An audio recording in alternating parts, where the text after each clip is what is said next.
For decades, American influence in the Middle East has rested on a single, simple rule. If you control the oceans, you control the world. This is the Strait of Hormuz, the single most important maritime choke point on the planet. The U.S. strategy for neutralizing Iran relied on this bottleneck.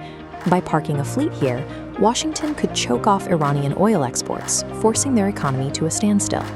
The intended result was a nation so starved of revenue that it would be left with no choice but to surrender its nuclear ambitions. It's a geopolitical playbook that assumes economic strangulation by sea is a guaranteed path to political submission on land. Look at the damage to this vessel. This isn't an isolated accident. It's physical evidence of a long-standing system of control being forcibly dismantled. Ship traffic through the strait has entered a freefall, plummeting from 140 daily vessels down to barely 6. The global markets feel the squeeze instantly. Crude oil prices are currently surging toward an unsustainable $111 a barrel. U.S. planners calculated that Iran had only 15 to 20 days of oil storage remaining, a timeline they believed would break the country almost immediately. Instead, Tehran is doing the opposite. They are refusing to discuss their nuclear program until the maritime blockade is lifted entirely. This raises a difficult question. Why is a nation facing total isolation negotiating with the confidence of a country that has already won the war?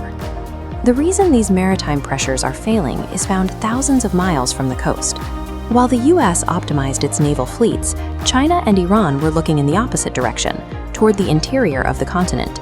This is a 10,000-kilometer overland railway linking China directly to Iran, carving a path straight through the heart of Turkmenistan, Uzbekistan, and Kazakhstan. The logistical shift is massive. Oil transit that once took 40 days by sea now moves across the continent in just 15 days.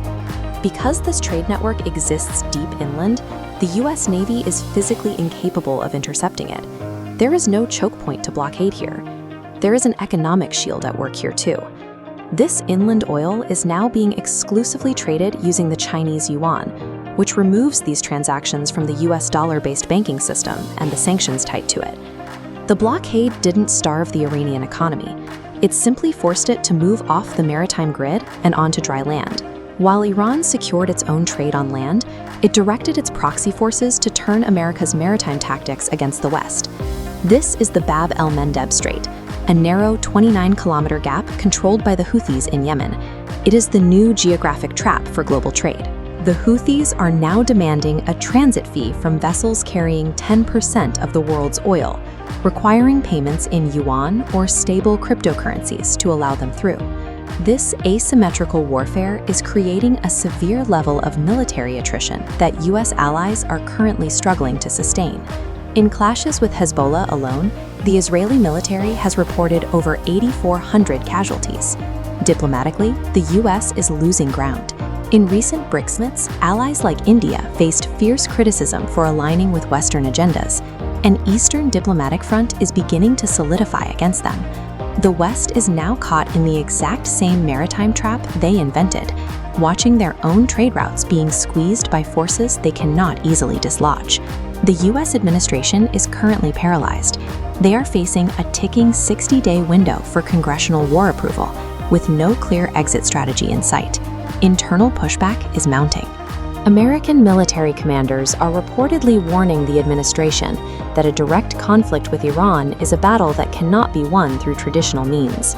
With its economy secured by land-based trade, the Iranian leadership is now in a position to dictate the terms of any future negotiation. The stakes have reached a tipping point. There are now reports that Iranian leadership is considering reversing its long-standing religious fatwa against building nuclear weapons. The strategic assumption that naval supremacy could dictate Middle Eastern politics has met its limit. In its place is a Eurasian trade order that operates beyond the reach of any fleet.